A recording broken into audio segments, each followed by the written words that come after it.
Hey, everybody, this is Tea Time with the Diva. Grab your tea, grab your coffee, because we're going to get into it.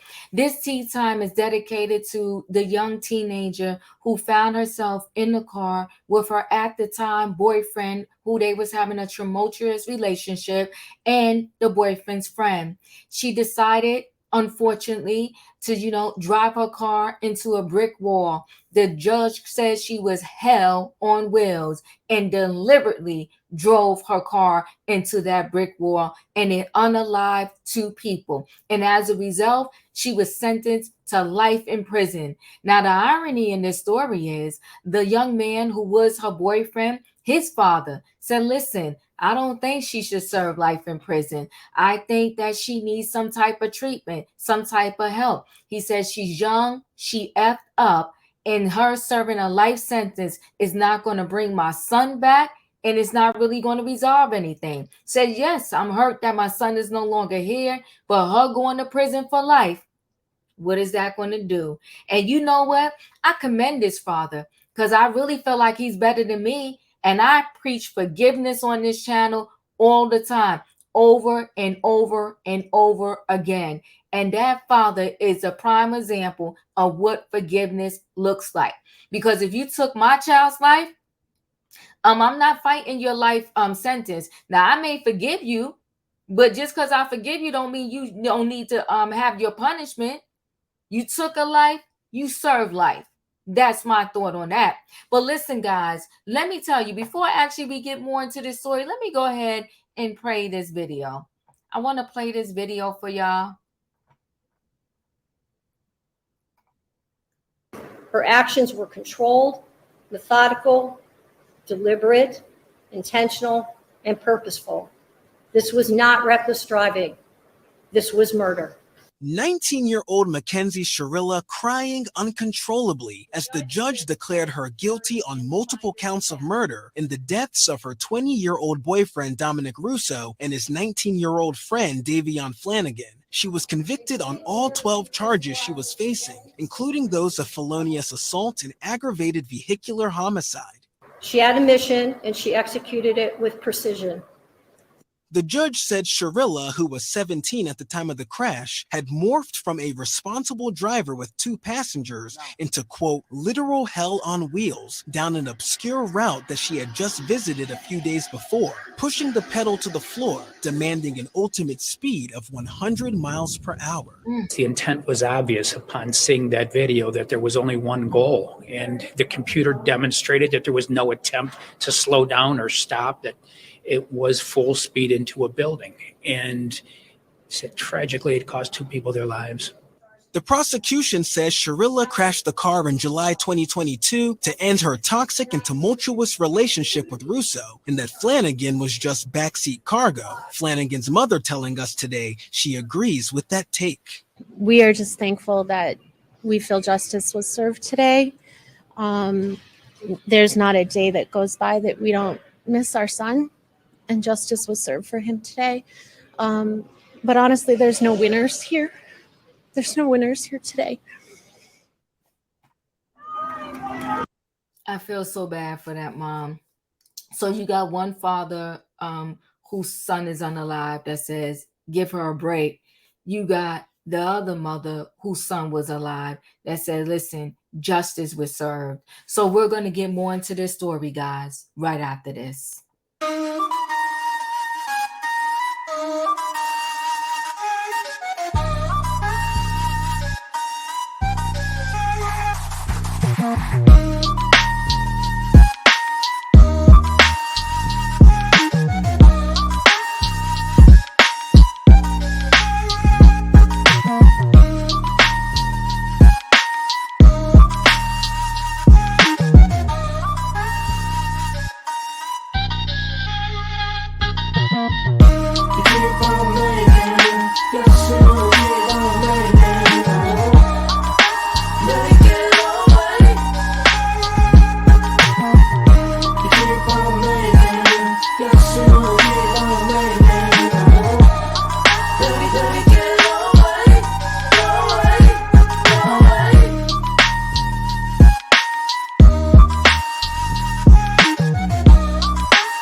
All right, guys, I'm gonna go ahead and share screen with y'all again.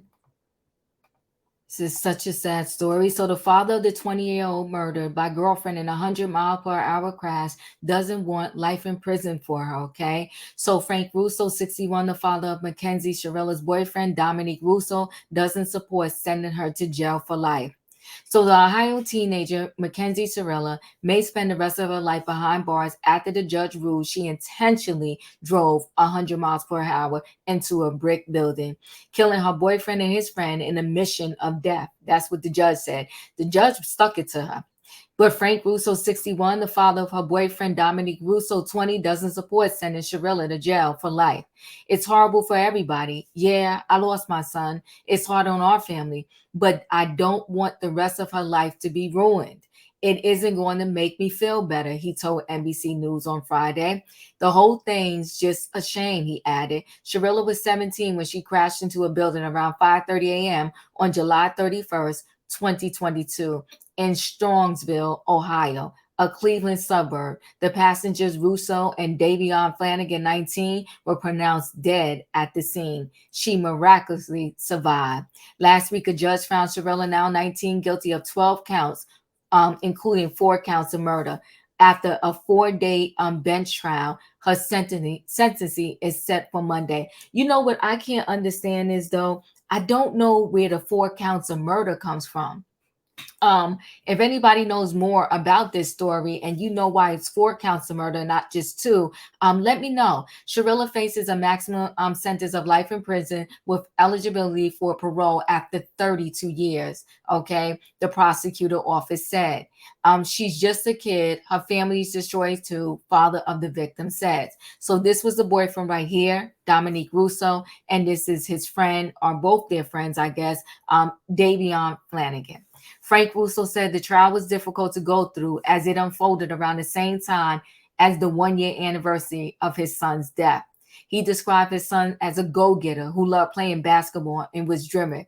He was opening up his own clothing line. He was not an average kid. I'll tell you that, he said. Despite his heartbreaking loss, Frank Russo said he wants Shirilla to get help.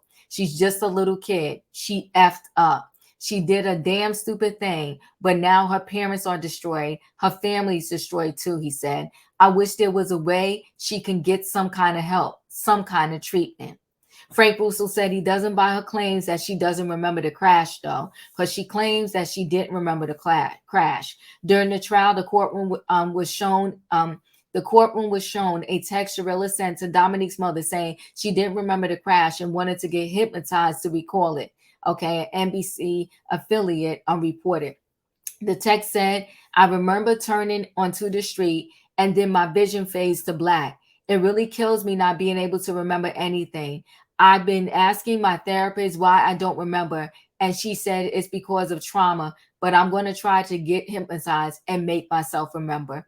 Now, this I will say, even if she did it intentionally, yeah, the crash was so traumatic, and now she knows that 2 people were unalive.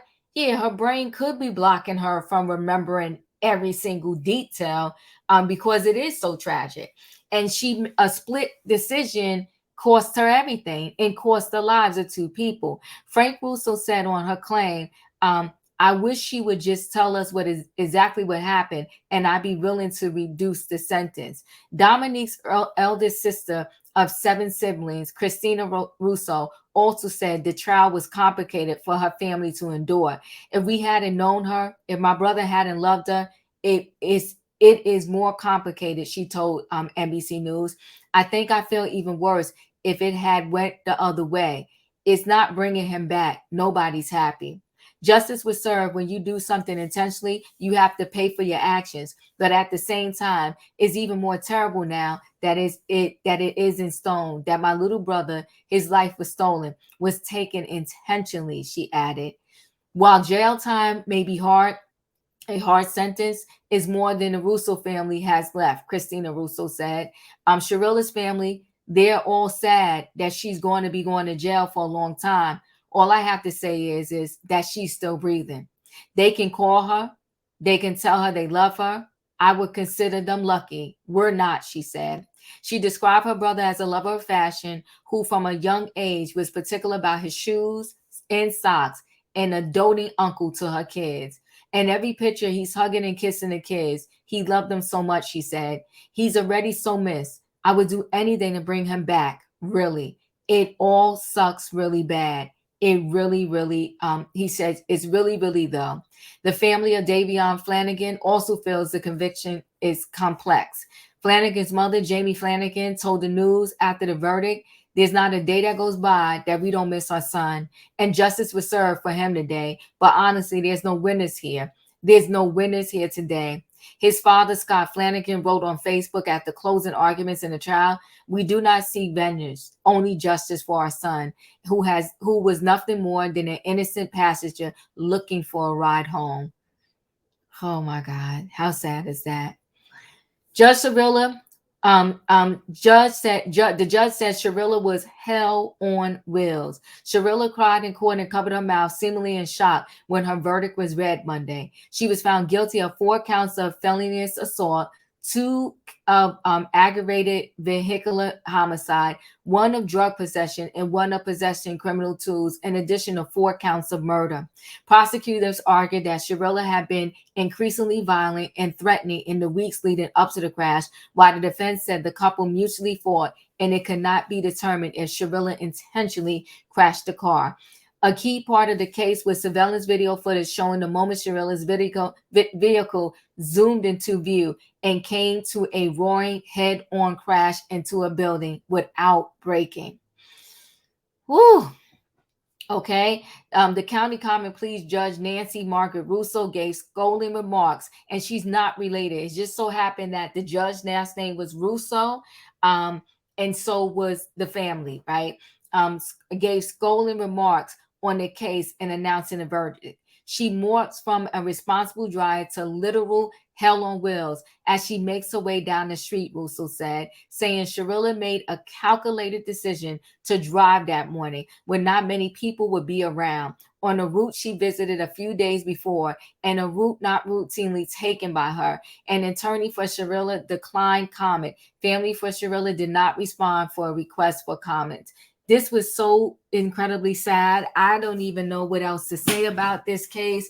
It's just that, you know, teenagers get certain privileges. And then it's like for you could drive a car at 16. And listen, I'm not saying you should be able to drink earlier, but it's just, I don't know who comes up with these ages on how they determine what's the appropriate age for people to do what, right? So you can get a license in your car at 16. You can't drink until you're 21. But a car is just as deadly as any other weapon. And you know, distracted teen driving, not even teens just meaning to do anything crazy, but teens being distracted while driving can cause lives and accidents. It's just so sad. Anyway, guys, let me know your thoughts on this case. Have you been following it? Do you agree with this life sentence, or do you think she should have got a lighter sentence? Or do you think, like the dad thinks, she should just get treatment and no jail time at all? I don't know. It's a lot. If you're not a subscriber, subscribe, hit the notification bell, so that every time I upload a video, you will be notified. If you are a subscriber, thanks for watching and welcome back. All of you out there, hit that like button, okay? Help Diva out. Hit the like button, and I'll see you in the next video. Chat with me in the comments, and I will chat back. Do you think this life sentence is warranted? Or do you think she should have got a lighter sentence and perhaps some treatment and maybe some community service? Thanks for watching, guys. I'll see you in the next video.